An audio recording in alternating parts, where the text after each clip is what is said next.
Right after stepping off stage, I like throw my jacket on the ground or something and my phone's ringing and it's my mom. And I'm like, why is mom? Oh wait. I'm like, oh wait, yeah, this is all like live streamed, not just to it's like, it wasn't just the people in the audience that saw this. It was like literally everybody's parents who works at the company just saw this like complete meltdown. I'm like, oh my God, am I gonna be like fired? Is the company dead? Did I just like torpedo the company?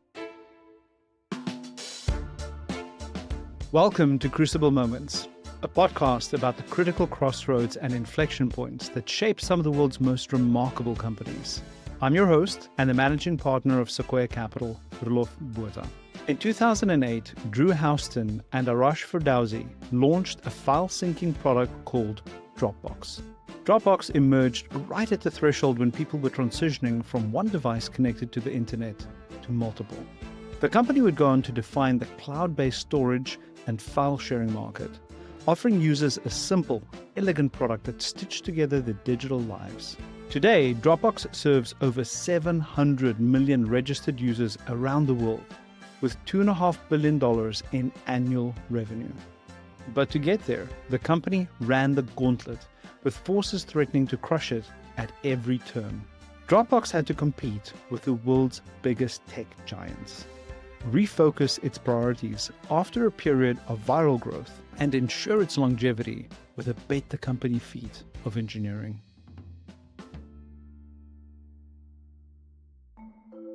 My name is Drew Houston, and I'm the co-founder and CEO at Dropbox. Inspiration for Dropbox was I just kept forgetting my thumb drive. And I had started a different company before Dropbox called Accolade, doing online SAT prep of all things. And I had kind of a niche problem in that I needed to work on that company across different computers. And so I'd have like a desktop at home and a laptop. And a thumb drive was kind of the best way to move my work around or kind of move the whole company around. And I just graduated from undergrad, and a lot of my friends had moved from Cambridge to New York and enticed me to go visit. When I sat down and opened up my laptop on the bus, I realized that something was wrong and I had forgotten my thumb drive. And that was really the start of it. I was just so frustrated. I'm like, I never want to have this problem again. And so on that bus ride, I just started coding and kind of planting the seed. Had no idea what it would become, but those were the first lines of code that eventually morphed into Dropbox. It was funny because I was really interested in getting into Y Combinator, but like to get into Y Combinator, there's sort of a challenge just getting their attention to begin with. I ended up making the first of a series of kind of viral videos engineered to attract attention because I sort of worked back from like, what does Paul Graham do all day? Probably not that different from the rest of us, which is just refresh Hacker News dozens of times every day.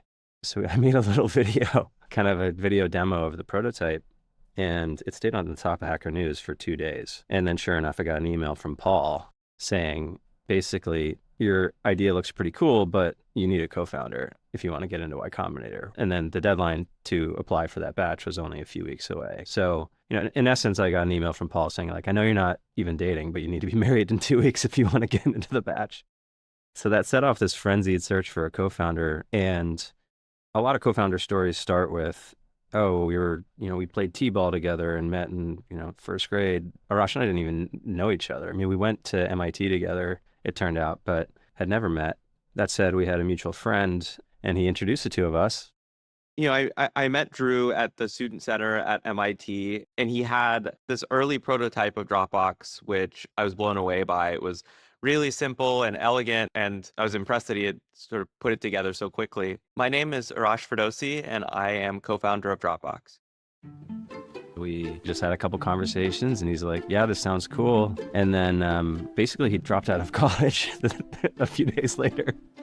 The most difficult part of the process, honestly, was convincing my parents to let me drop out. They were definitely concerned at first. Is something wrong? Why would I want to leave MIT? It was my dream to go to MIT, but it honestly didn't take more than a couple more hours before I knew that this was something I had to do. And the two of us just threw in together, flew out to the interview in Mountain View for Y Combinator and got in. And then first thing that happened after getting in is we went out to our rental car and realized our laptops were stolen because someone broke into our car, but our stuff was on Dropbox. So it was okay. Actually happened. As Drew and Arash pitched Dropbox for seed financing, most investors didn't share their enthusiasm.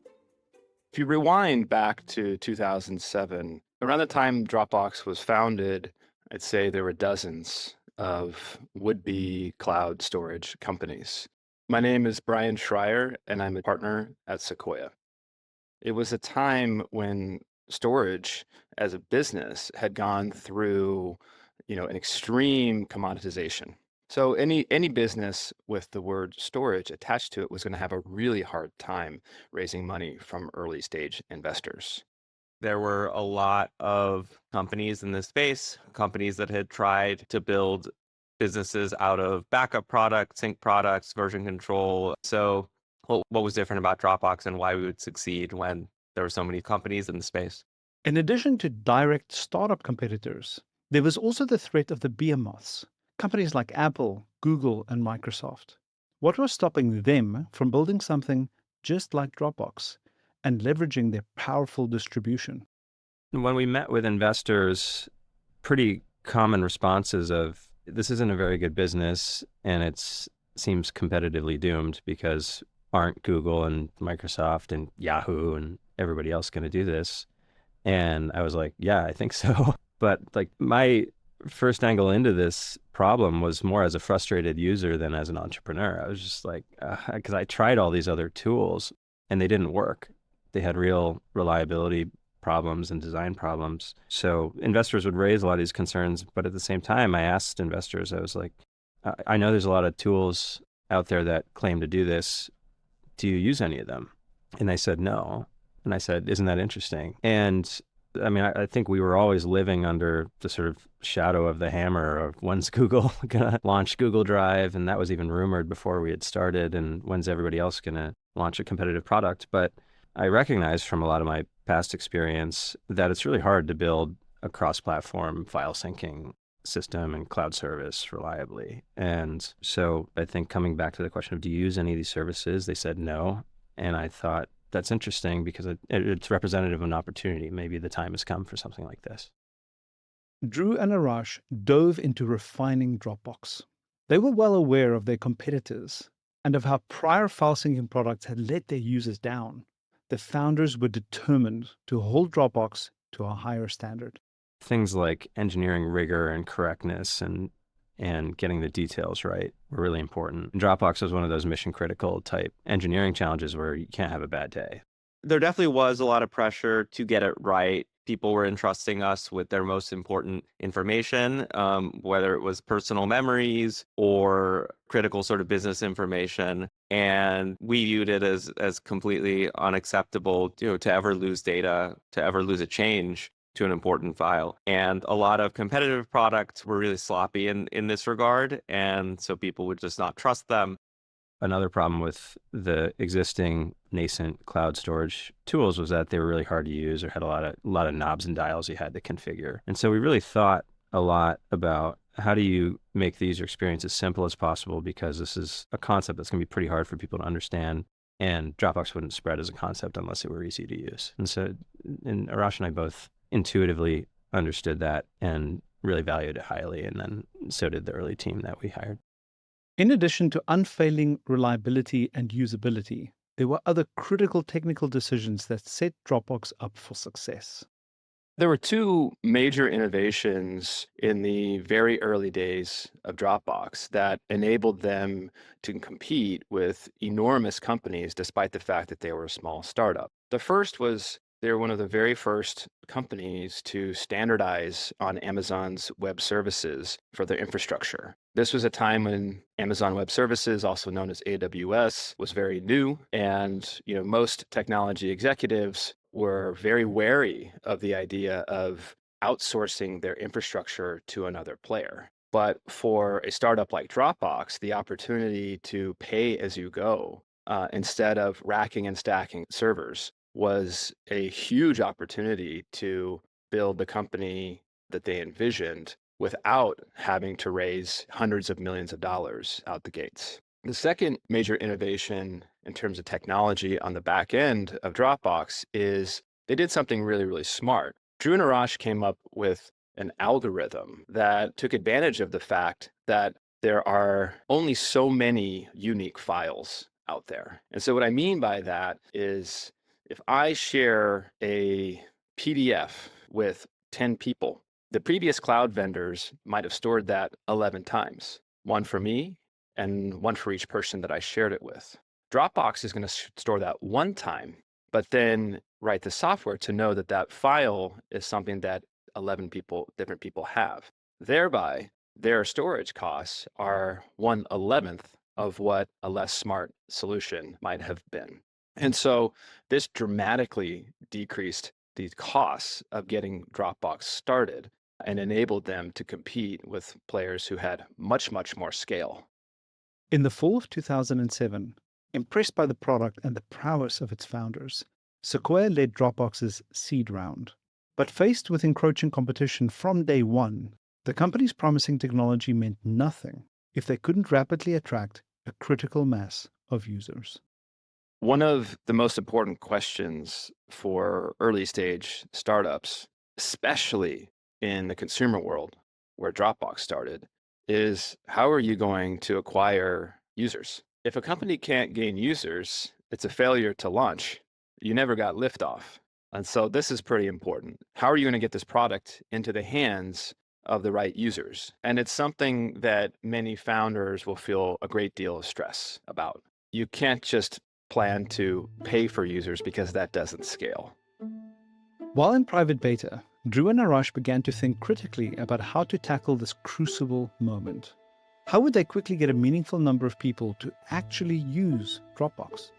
I read a lot of books, and a couple of the books I read, one was Guerrilla Marketing, which is basically how do you do marketing or attract users when you have no money. And second was Crossing the Chasm by Jeffrey Moore. It's about how technology is adopted. And basically, there's an early adopter set, and there's sort of the general population. And our first step was, all right, let's go get the early adopters. So that's where that Hacker News video came from. And then that worked so well, we did that again. And so we made another video where it was really designed for the kind of Hacker News, Reddit, /dig audience. The title was like total link bait titles, like Google Drive killer coming from MIT startup, and putting all these little Easter eggs in there about Tay and Chocolate Rain, and as a YouTube guy, and the HD DVD decryption key, so that when you were watching it, it sort of looked like a deadpan screencast of here's Dropbox and here's how it works. But when you were paying attention, you found all these little Easter eggs that made you want to share the video or like it or engage. The day before we launched the video, it had maybe 5,000 people on the beta waiting list. We went out to some like chain Italian restaurant in North Beach and were placing bets on this video we were going to launch the next day and how many users we would get. And the most crazy estimate was we'd get 10,000 new signups or get up to 15,000 on the waiting list. And we put it up there and it got to 85,000 within the first day. That was successful way beyond our wildest imagination. But we also had this feeling it was kind of unprofessional. There's only so many funny videos you can make about file syncing, right? So we needed something that could really scale. And after we started raising some money, after we had like $1 million in the bank, we're like, all right, we have to like grow up a little bit and do, capital M marketing. And so we're like, all right, let's go buy a bunch of AdWords. Let's go hire a PR firm. Let's go do these big deals. And the truth was we tried a lot of stuff, but very little of it worked. We tried partnerships with sort of PC OEMs, affiliate programs, things like that. And a lot of those efforts either required a lot of engineering bandwidth or just didn't materialize the way we hoped. The press wasn't that interested because we were just one of a bajillion startups in the cloud storage space at the time, and none of them were particularly successful. We were buying AdWords, but it sort of made the other problem obvious. When people don't know about your product, they're not searching for it on Google. And ironically, the early adopter, or kind of the tech early adopters who were searching for like Windows file synchronization software, were actually pretty bad customers, because the first thing they would do is ask for like 25 different knobs and dials that would have made the product unusable for normal people. The team knew that any attention from its 2 viral videos was rapidly fading. They desperately needed another avenue to boost user growth. Luckily, one was on the horizon. Silicon Valley is quite an echo chamber, and prestige really matters. And in 2008, the TechCrunch Disrupt conference was the most important event for startups that were launching. Dropbox was invited to pitch their startup. They're one of just 10 or 20 different companies that was put on the main stage for this event. Disrupt was basically our public launch moment. So we had really rallied the team around working through a bunch of bugs and new features, and that was really going to be the company's big moment. We got a lot of users on our waiting list from Dig, and I think we thought this would be a similar moment where if we won Disrupt, we would get a bunch of users out of it. It was stressful because, not only are we unveiling Dropbox really publicly for the first time, we're also making the service live. So we had to make sure all the servers were ready. We were going to turn on monetization. We were going to launch a Linux version. We were going to have these paid accounts that had a lot more space. So we're just going to be putting a lot of stress on the system. So I think Arash and I maybe got like 2 hours of sleep the night before. And, Drew and Rash got up on stage. They had prepared incredibly well for the presentation that they were about to make. The easiest part of that presentation was going to be the demo, because Dropbox never fails. Well, guess what happened? And I'm walking through the story. I'm like, this is Dropbox. It's a folder. Anything you put in here shows up on all your computers. All you have to do is drag a file in. I'm going to drag a file in here on my computer and then point it over at Arash. And I'm like, as you can see, it shows up on his computer. And then I look at the screen and I'm like, it doesn't seem to be showing up on his computer, does it? The longest 15 seconds of my life. It was definitely crickets in the audience. Drew was waiting for the file to sync, and I don't think we had really thought about that scenario. And so, yeah, it was not great. I could just hear clicks, which were the shutters of cameras, kind of memorializing every 10th of a second of this meltdown. It wasn't Dropbox's fault. The Wi-Fi had gone out at the conference. So it was just horrible, horrible timing. It was really just like, all right, so, we have our one shot. And it was probably one of the worst demos that conference had ever seen. Right after stepping off stage, I throw my jacket on the ground or something and my phone's ringing. And it's my mom.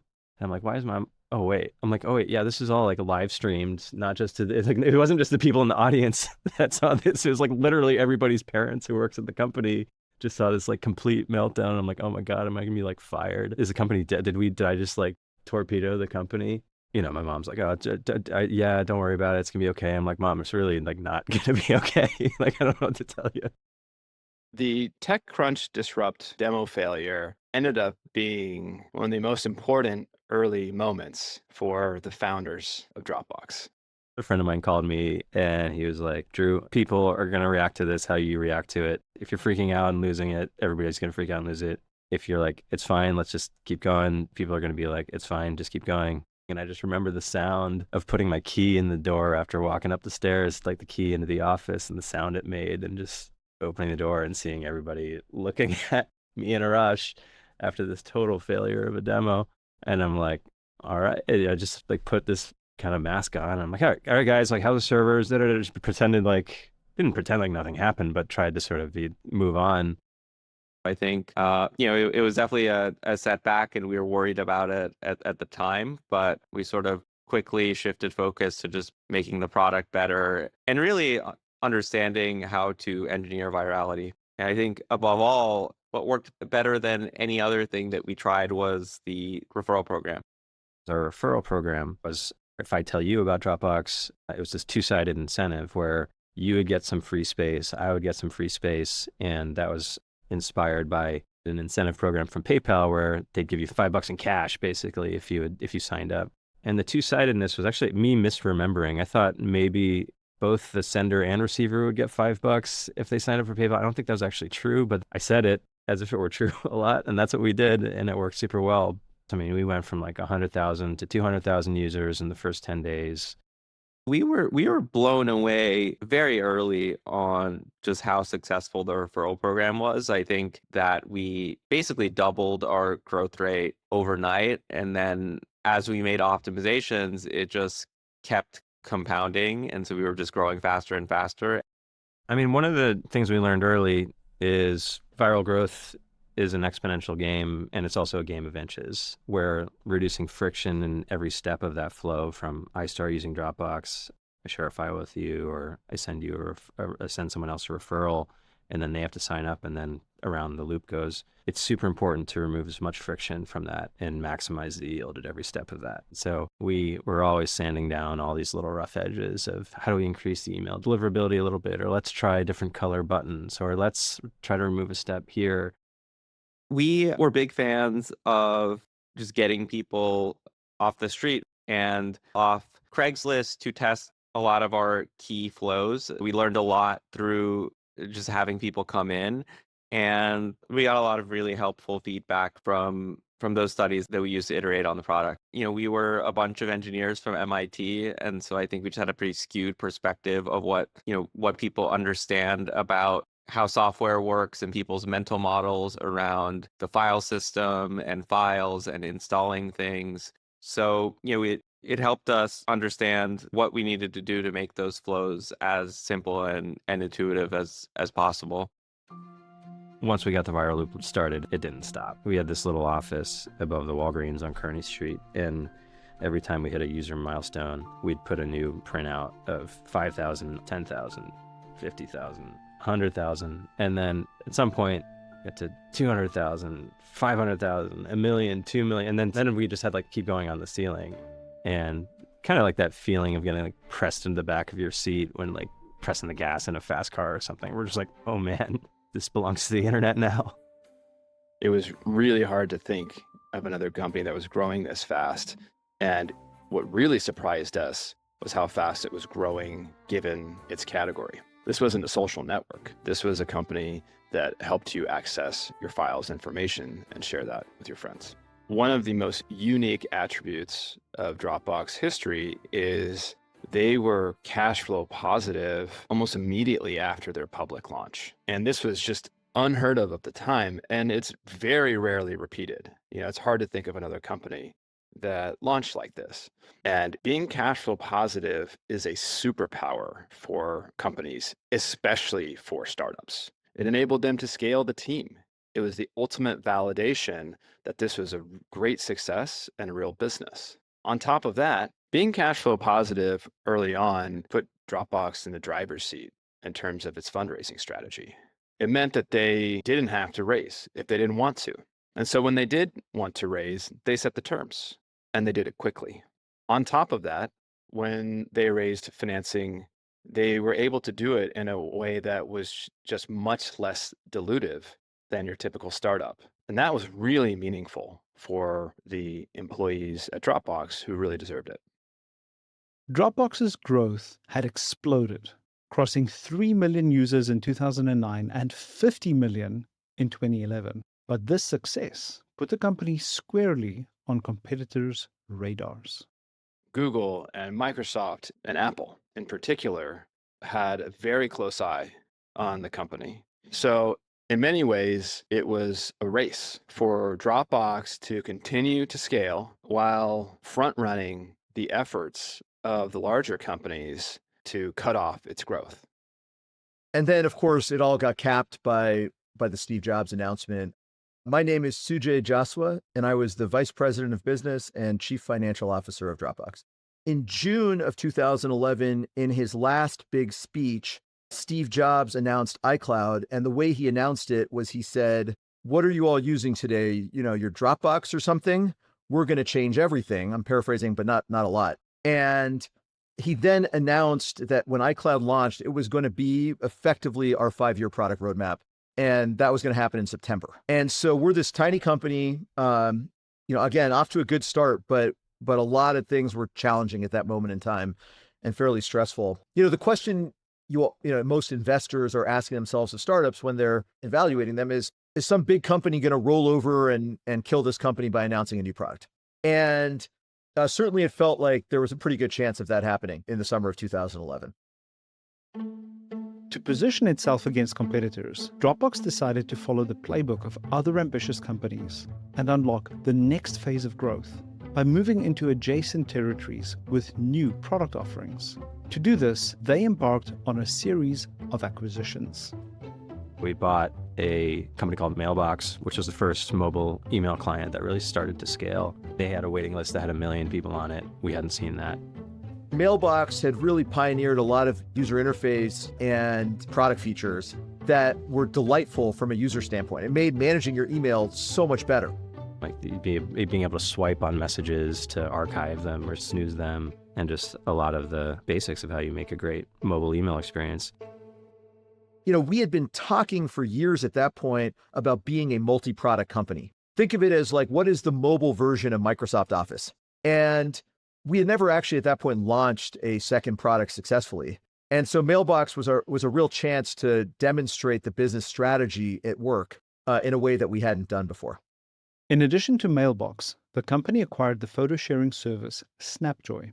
The team used Snapjoy as a foundation to create what would become a product called Carousel.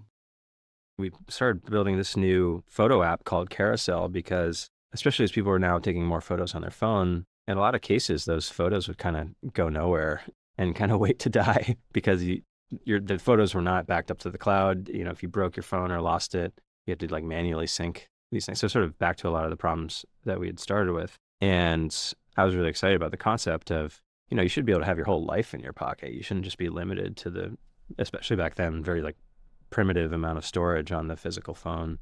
And that was a really fun period because, 2014, maybe 7 years into the company, I'm on stage talking about how we're going to reimagine photo sharing. We had a lot of things on the productivity side. Mailbox was an example, but there's a lot of stuff with Dropbox itself, and getting up in front of this super enthusiastic audience and making all these pronouncements about the future and Dropbox and all these new directions we were headed. And yet it was clear that as every month passed after that, it was clear there was a reckoning coming for us. I left Dropbox in early 2015, so Drew and I are very close, personally and professionally. But at that time, he and I, were busy, and we didn't really talk much about business at all for a few months. And then he and I went on vacation together, and he was like, "Hey, by the way, I haven't caught you up on the business in a while. Let me catch you up on it." And I said, "Great." And I remember this vividly. He pulled out basically the P&L. And I was like, "Oh boy, what happened?" This is a different company than what I just left 9 months ago. Revenue growth had slowed meaningfully, and expenses had grown out of control. And so you had this thing that at the core was one of the greatest software businesses ever, I think you can say. And all of a sudden, on paper, it didn't look great at all. We were slowing down a little bit, exiting hypergrowth mode, and then a lot of the tactics we were using to grow as fast as possible, kind of growth at all costs, were kind of no longer the right gear for the company, because when you looked at our P&L, we were like hemorrhaging hundreds of millions of dollars a year. So we had to figure out, like, what do we do? There were a lot of conversations around Carousel and Mailbox and whether the strategies made sense and whether the products were working and whether there were sort of viable business models for them. The issue with Mailbox was that it had not really taken off the way we had hoped. And Apple Mail and Gmail had sort of copied a lot of its initial breakthrough, kind of like awesome features. And so it just didn't have a life of its own at that point. On the Carousel side, it had just never cracked the distribution piece of the equation. We had just not been able to get a massive audience of people to use it. Competition is often not like a shotgun. It's more like a boa constrictor where they're just going to keep coming at you and keep going and keep going. So the first several months after the launch of Carousel and Mailbox, I just had an increasingly unsettled feeling that Dropbox was in trouble. Google Photos had just launched, and the company was looking to me for some answers as to what the hell are we going to do. It was becoming pretty clear that a lot of these things that I had said were the future of the company were like kind of dead out of the gate. Dropbox had invested time and resources in Carousel and Mailbox, but they weren't finding the traction the team had expected. The business was suffering. And so the question was how to move forward, a true crucible moment. Carousel in particular was Drew's baby.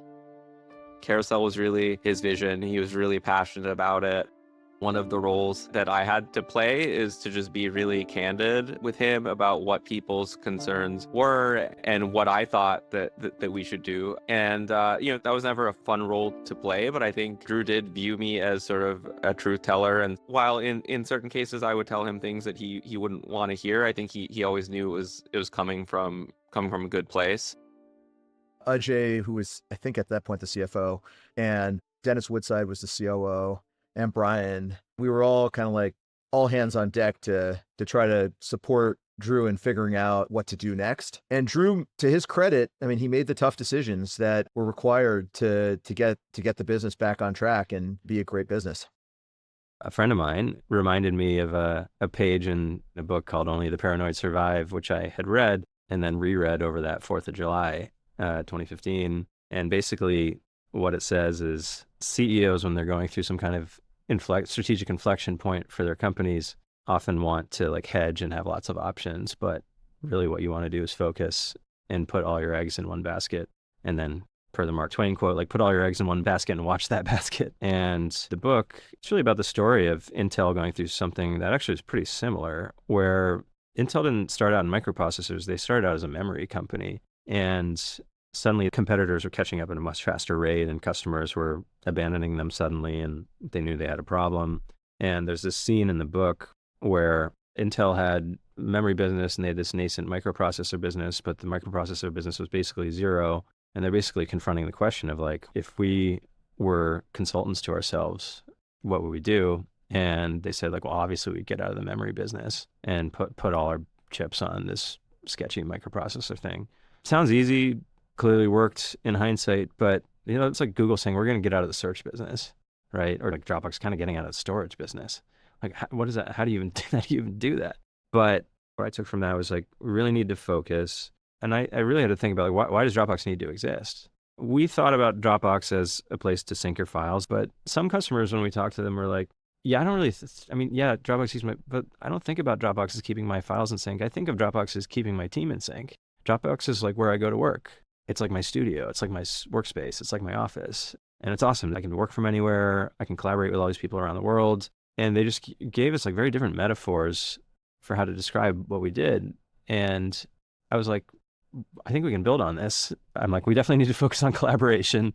But what that really meant was we're not going to focus on storage. We're not going to focus on consumer. And sort of the implication of that was I had to go back home and be like, yeah, the next day, called in all hands and said, we're going to shut down Carousel. We're going to shut down Mailbox.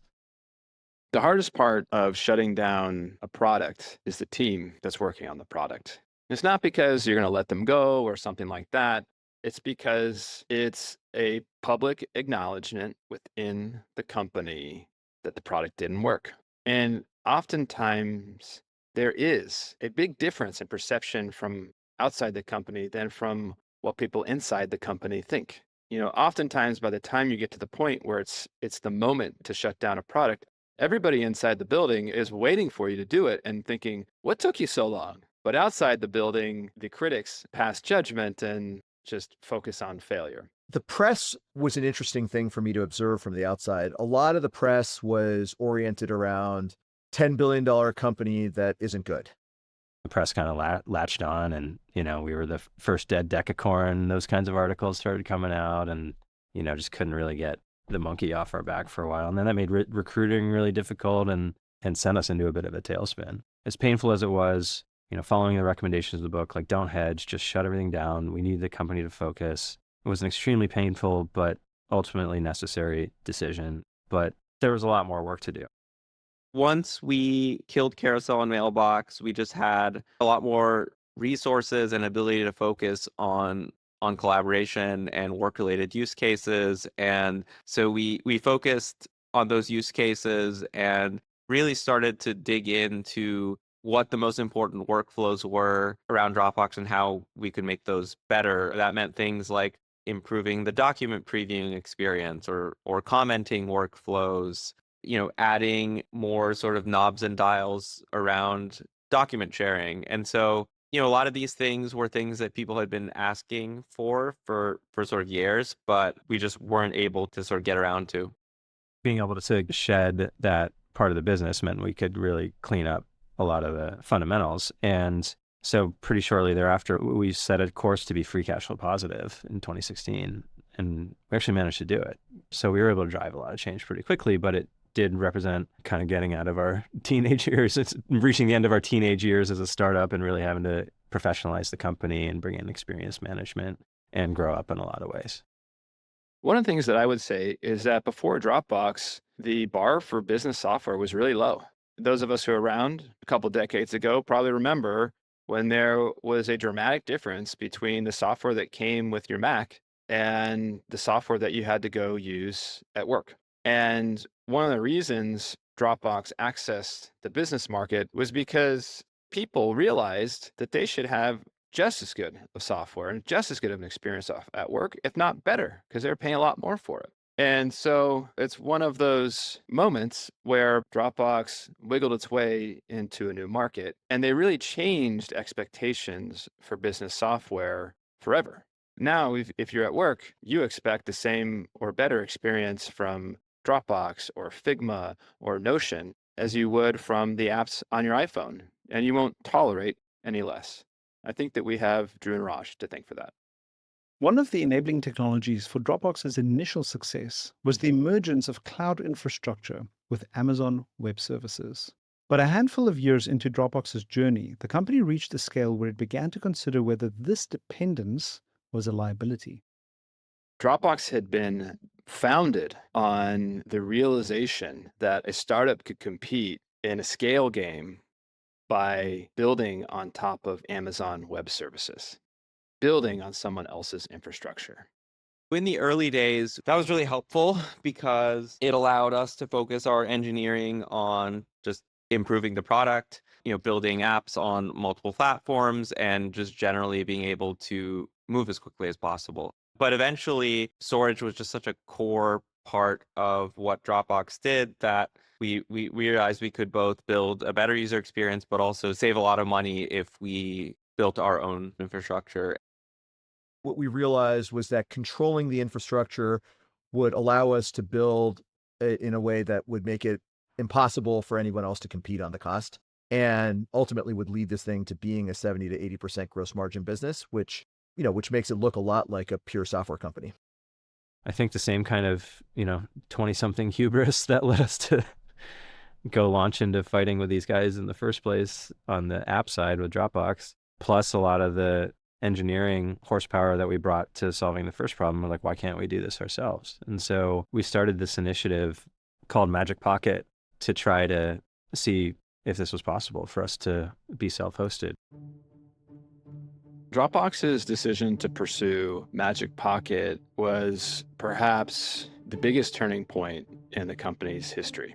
Now, it's one thing if you start a company and build on your own infrastructure from day one, but Dropbox's scale was absolutely gigantic. It was a huge percentage of AWS's overall infrastructure, as far as we could tell. We would first have to take the technology risk of trying to create our own infrastructure stack and data centers. And then number two, we would have to run the service mirrored on our own infrastructure and Amazon's for a period of time, which would cost the company dearly in terms of cash. So it was a huge technology bet. It was a huge financial bet. And it was a challenge of the scale that the company had not yet faced. When I joined the server team in 2012, I think we were about 5, maybe 7 people. And one of the first engineers at Dropbox was actually working on this project that I heard was Magic Pocket. And my first reaction was, wait, this is not a one-person project. I mean, this needs a team. I mean, who thinks that one person can build this massive system by themselves? There are a handful of systems in the world that exist even today that can handle that scale of data. My name is Akhil Gupta, and I was the VP of engineering at Dropbox. We could never set up a team of 200 engineers just working on this project. So our approach was to just get the best of the people in the valley, create a small team, and that made it even more daunting. My initial reaction was skepticism. I initially thought, I don't think this company is big enough. I don't think this company has the scale to pull off a project like this. But over time, it started becoming more and more realistic, more and more believable. My name's James Cowling. I was a senior principal engineer at Dropbox. So the first few years was focused on just building a great team that works very closely with the networking and the data center team to start testing out the idea and figuring out the architecture. And that's why people like James Cowling, we had a few more folks coming from Google and some really great new grads to create a team of maybe 5 or 6 people. And they spent, I would say, a year just validating whether the system and the architecture will scale and help us achieve the goals that we are looking. When we knew we had the software, we knew that we had the basic shape of what we want to do. I remember going to Sujay, who was, I think at that point, CFO or CEO, and Drew and Arash, and making a case and saying, look, this is what we want to do. And this is roughly the amount of money that we'll be spending. We had probably $400 million of revenue, $500 million of revenue, something like that at that time frame. And we anticipated the cost of the project, including running the parallel infrastructure, to be something like $300 to $500 million. So from a financial standpoint, there were elements of it that looked like a bet the company play. There were certainly people that were skeptical whether we could accomplish this. In principle, like so many companies were going from their own infrastructure to the cloud. We were sort of going to be like the one car on the road going the other direction. But we're like, why not? And, maybe we don't have a choice. So we better start now. We started aggressively building out the data centers, the network, and essentially spending capital that if you don't use those things quickly is going to get wasted.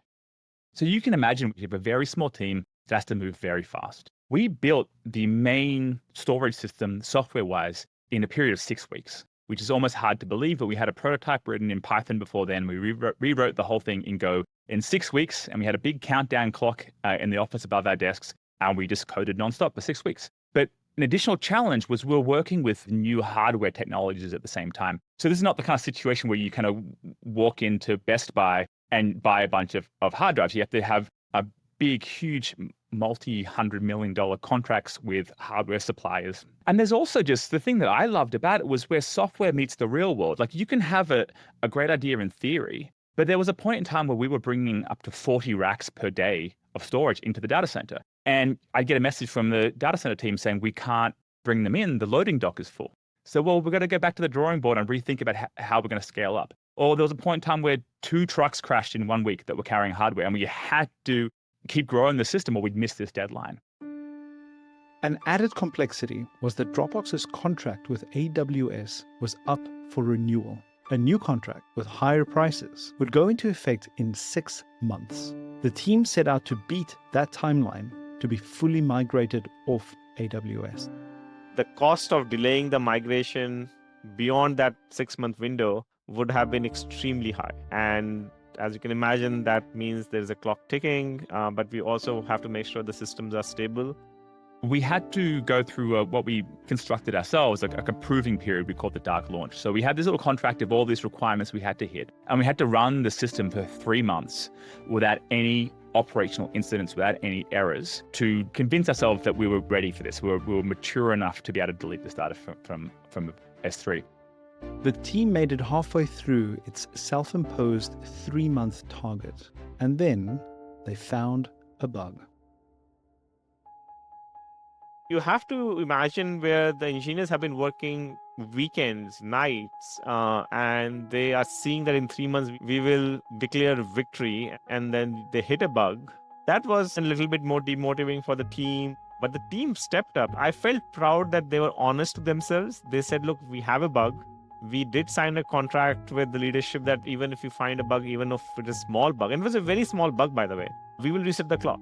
So they didn't deviate from that principle of we need to make sure that we do not put our customers' data at risk. They were disappointed, but it speaks about the resiliency and the team that we had where they said, let's learn from it, put in some more testing and validation, and then the next 3 months went flawlessly.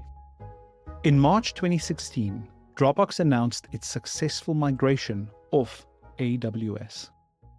And we did have like a countdown clock, a big dashboard in the office showing the data moving off S3. And the point in time where the last byte was deleted from S3, there was some group of the company came and celebrated and drank some champagne.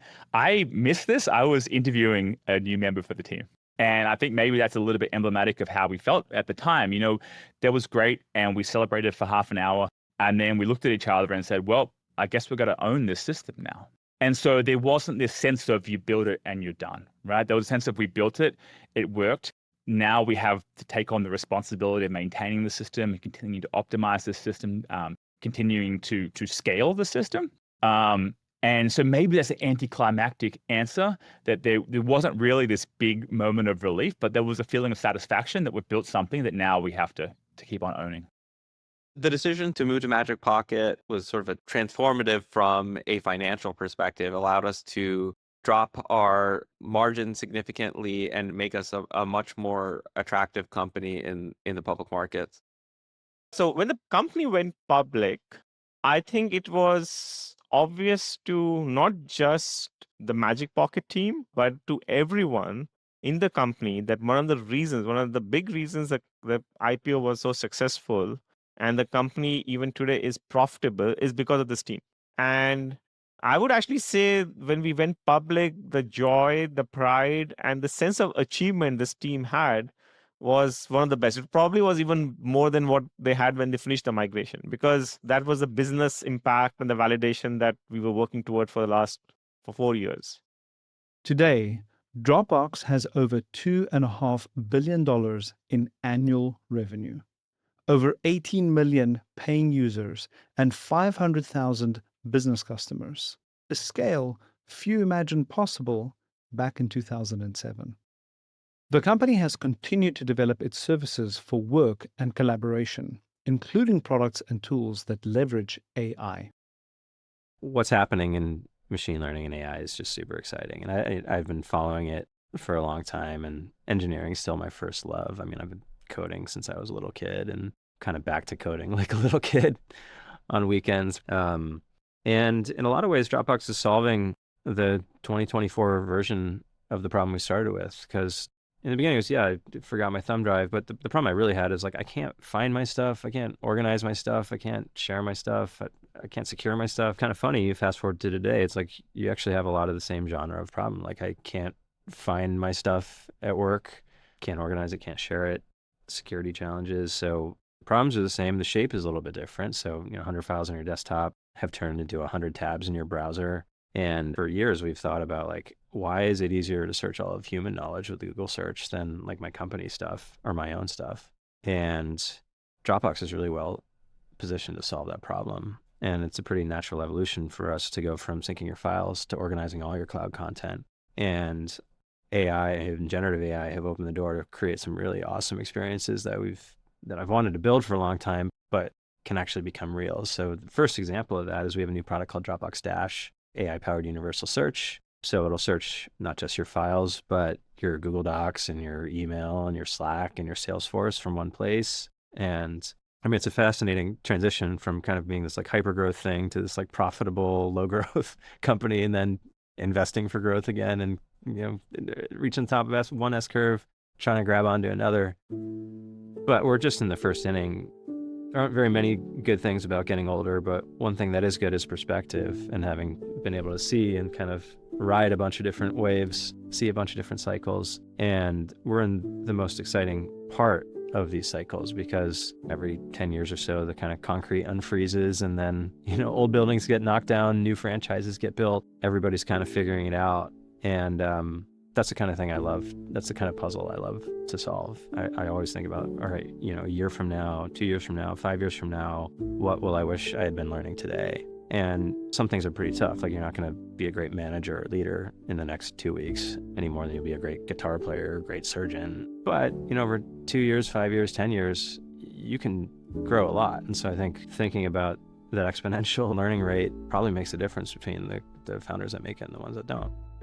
There are different ways to keep that learning rate up. I think certainly reading and having a community of people that are going through similar things, having investors was really helpful in helping us navigate a lot of these turning points and focusing our attention on the right things. But however you do it, just recognize like that's a very primary job, and like, how do you cultivate the judgment and wisdom to keep scaling as your job keeps changing every year in pretty dramatic ways.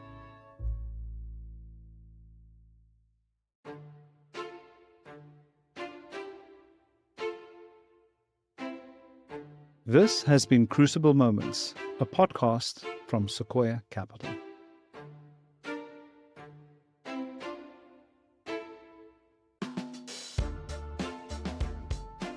Crucible Moments is produced by the Epic Stories and Vox Creative podcast teams, along with Sequoia Capital.